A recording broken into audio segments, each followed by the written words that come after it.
Hello, my dear students. आइए we will discuss some more important questions based on uh, demand analysis. So these two questions basically how to calculate output, how to calculate price on which on which the profit becomes maximized. तो आइए start करते हैं. Let's start. Find the maximum profit that a company can make. Find the maximum profit that a company can make if the product function is as follow. ये जो product function दे रखा है वो आपका ये, तो आप देख सकते हैं आपको क्या निकालना, मैक्सिमम प्रॉफिट, अधिकतम लाभ कंपनी कैन मेक, जो बना कर सकती है, if the product function is this one. तो ये जो पाई एक्स करके आपको दिया है क्वेश्चन में, ये वास्तव में आपको पहले से ही एक प्रोडक्ट फंक्शन के रूप में, इस पाई को हमने पहले ही बताया था. पाई क्या होता है, प्रॉफिट. तो हमें क्या करना है, ये पहले से डिसाइडेड है, ये यूनिवर्सल सिंबल है प्रॉफिट का. तो पाई का मतलब प्रॉफिट, तो हमें प्रॉफिट को ही मैक्सिमाइज, इसमें और कुछ नहीं करना है. इसको हमें दो बार डिफरेंशिएट करना होगा और फिर हम आगे इसको कैलकुलेट करते हैं. तो आइए स्टार्ट करते हैं. First, d pi by d x upon d x is equal to 36x और 59 का 0 हो जाएगा. आप जानते हैं फॉर मैक्सिमम और मिनिमम क्या, फॉर मैक्सिमम मिनिमम के लिए क्या होना चाहिए, ये जो वैल्यू होती है किसके इक्वल होती है बच्चों, 0 की. तो 36 माने 36 equal to 0 and x becomes 1, मतलब 1 क्वांटिटी पर ये आपका प्रॉफिट मैक्सिमम हो सकता है. ठीक है, आगे बढ़ते हैं. तो आगे की अगर हम बात करें तो आप देख सकते हैं x इक्वल टू कितना लिखा है, 1. अगेन हम डिफरेंशिएट करेंगे अपॉन डी एक्स स्क्वायर, इसको फिर. तो अब देखिए ये तो 0 हो गया और ये आ गया माइनस का 36. अब इसमें एक अच्छी बात देखिए, आप देख पा रहे हैं हम इसमें x का मान 1 रखें, 2 रखें, कुछ भी रखें, ये टोटली किस में निकलता है, नेगेटिव साइन. ये टोटली जो आएगा वो नेगेटिव साइन में आ रहा है. इससे ये पता चल रहा है कि जो आपका फंक्शन है वो इस वैल्यू पर, क्योंकि ये तो यहीं से निकला है, इस वैल्यू पर मैक्सिमाइज होगा, मतलब प्रॉफिट मैक्सिमाइज, क्योंकि नेगेटिव साइन है. तो हमें ये तो इंश्योर होगा, तो यहाँ लिख देंगे so at x equal to 1 profit becomes maximise. Profit कैसा हो गया, मैक्सिमाइज हो गया. तो जब प्रॉफिट मैक्सिमाइज हो गया, तो अगर हमसे पूछें कि वो मैक्सिमम प्रॉफिट बताइए, जैसा कि क्वेश्चन में पूछा जा रहा है, तो आप लिख सकते हैं मैक्सिमम प्रॉफिट. मैक्सिमम प्रॉफिट कितना होगा बच्चों, तो उसके लिए हम पाई एक्स के लिए क्या रख दें, 1. तो 36 ब्रैकेट में 1, 18 ब्रैकेट में 1 का square and 59, that become 36, 18 and 59. ये हो गया 18 एंड 59, 17 5 6 7 77, दैट बिकम 77. तो आप ये समझ गए, इस 77 पर यही आपका सबसे मैक्सिमम प्रॉफिट होगा इस इक्वेशन के लिए. तो आपने देखा इसमें किया क्या, हमने केवल 2 टाइम्स डिफरेंशिएशन. तो कहीं भी एक वर्ड आए मैक्सिमाइजेशन तो आप समझ लीजिए, या मिनिमाइजेशन तो आप समझ लें कि वहां पर हमें डिफरेंशिएट करना है 2 टाइम्स. आइए एक और अलग तरह का क्वेश्चन है, इसे भी हम लोग देख लेते हैं. क्या क्वेश्चन में कहा गया है, क्वेश्चन में कहा गया है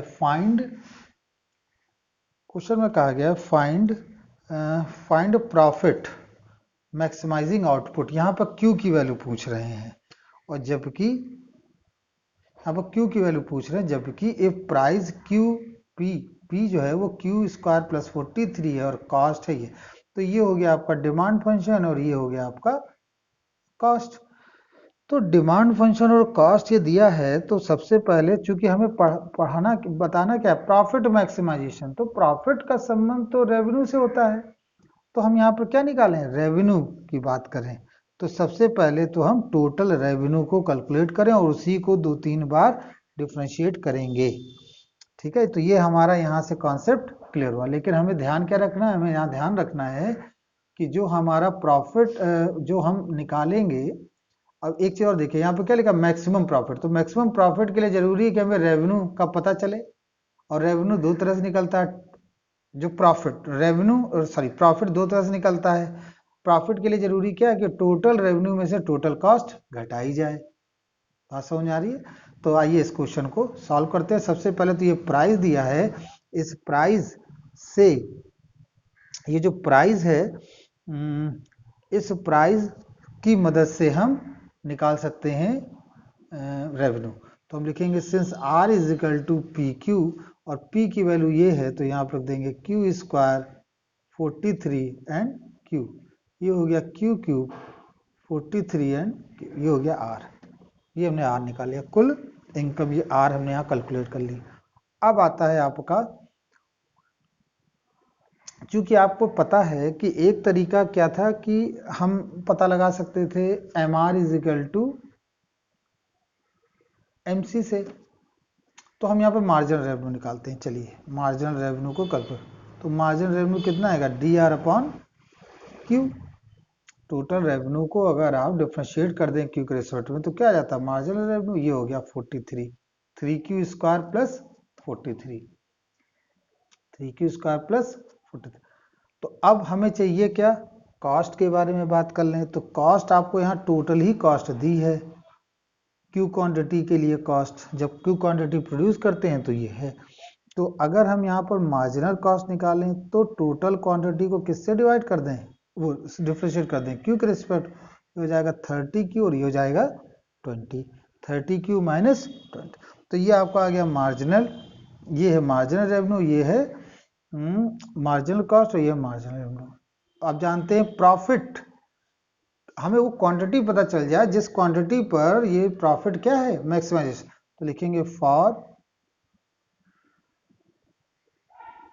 maximisation MR is equal to MC।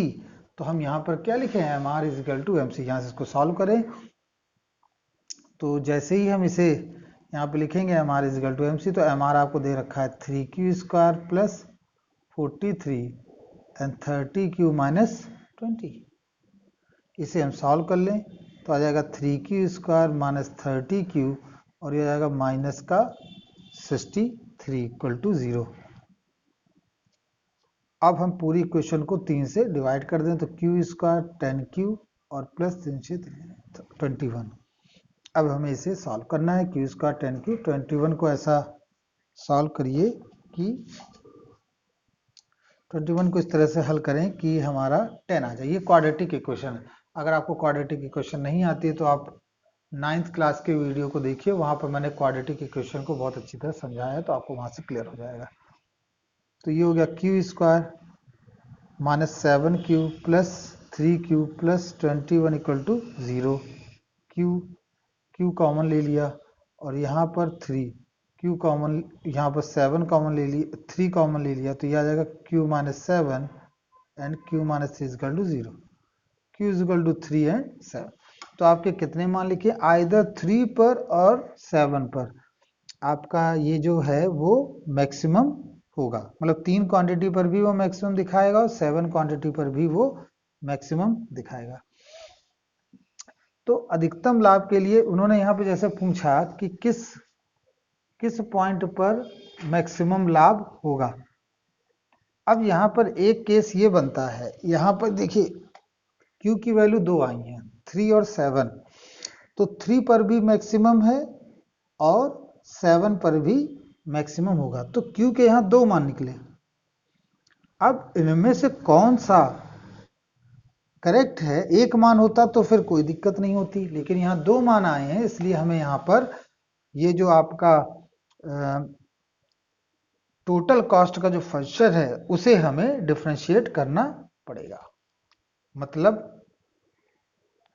कि हमें ये चेक करना पड़ेगा जो आपका रेवेन्यू, मतलब जो प्रॉफिट वाला फंक्शन है वो हमें पहले लिखना पड़ेगा। तो आइए पहले उस प्रॉफिट वाले फंक्शन को लिखें।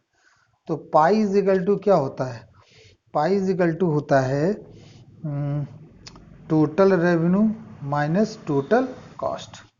तो एक और यहाँ पर है, एक मैं बोलूँगा ये अभी यहाँ पे यूज़ नहीं हुआ, लेकिन ये भी आप थोड़ा सा याद रखें तो ज़्यादा फायदेमंद रहेगा।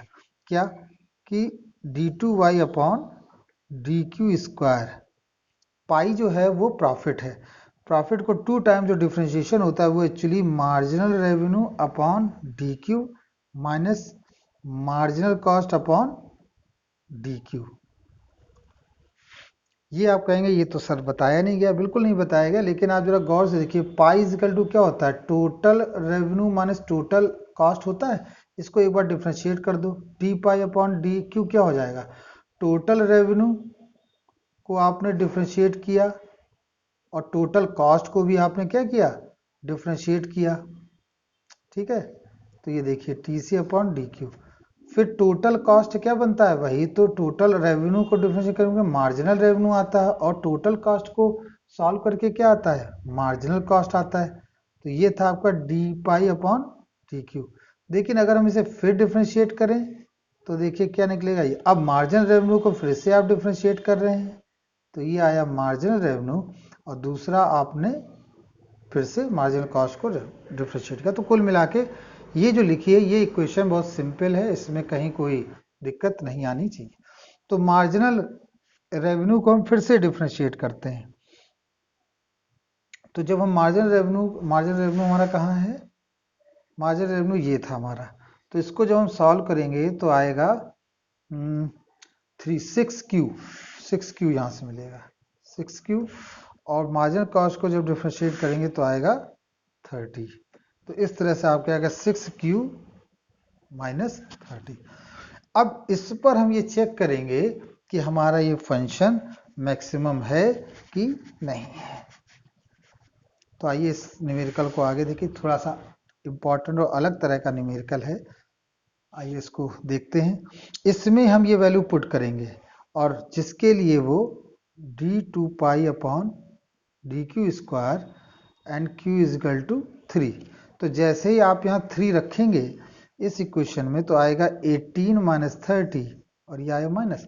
इससे पता चल गया कि 3 के लिए माइनस में है, अतः जो आपका रेवेन्यू प्रॉफिट फंक्शन है वो q इज इक्वल टू 3 पर मैक्सिमम होगा। So at q is equal to 3 profit is maximum, at q equal to 3 profit is maximum. ठीक है, अब वो प्रॉफिट कितना है, देखिए रेवेन्यू अलग चीज होती है, प्रॉफिट अलग चीज होती है। अब वो प्रॉफिट अगर, अच्छा इस पे सेकंड पे भी चेक कर लेते हैं, देखते हैं, लेट्स सी क्या है, d2 pi upon d q square and q is equal to 7। तो 7 पर आप रखेंगे तो 42 minus 30 is positive. So at q is equal to 7 profit is minimum. Profit इस केस में क्या है, मिनिमम, हमें तो मैक्सिमम वाला चाहिए। तो अब आपका प्रॉफिट क्या बनेगा, प्रॉफिट का मतलब टोटल कॉस्ट, वो रेवेन्यू माइनस कॉस्ट, और रेवेन्यू आपने निकाला ही था Q3 प्लस 43Q, और कॉस्ट आपने पहले ही निकाल ली थी 15Q स्क्वायर और प्लस 20Q। इसको सॉल्व कर लेंगे, तो जब हम सॉल्व करेंगे, सॉल्व क्या करना है, ये Q3 वैसे ही रहेगा, 15Q स्क्वायर वैसे ही रहेगा, इन दोनों को एडअप करना होगा 63, और ये Q हो गया। अब इसमें हम, ये हमारा प्रॉफिट फंक्शन है, इसमें हम वैल्यू पुट कर दें Q की कितनी, 3, तो हमें मिल जाएगा कि उस 3 क्वांटिटी के लिए कितना मैक्सिमम प्रॉफिट है। तो maximum profit at Q is equal to 3, तो 3 का क्यूब 15, 3 का स्क्वायर एंड 63 3। तो जब इसे पूरी तरह सॉल्व करेंगे तो आ जाएगा आपका, टोटल सॉल्व करने पर आएगा 81। तो इस तरह से आप इसको सॉल्व करके चेक कर सकते हैं। ये काफ़ी अच्छा और इम्पॉर्टेंट क्वेश्चन रहे, 2 हमने इम्पॉर्टेंट क्वेश्चन आपको बताए, ये उनमें से बहुत अच्छा था, इससे कई चीज़ें आपको सीखने को मिलेंगी। I hope you like it, thank you very much.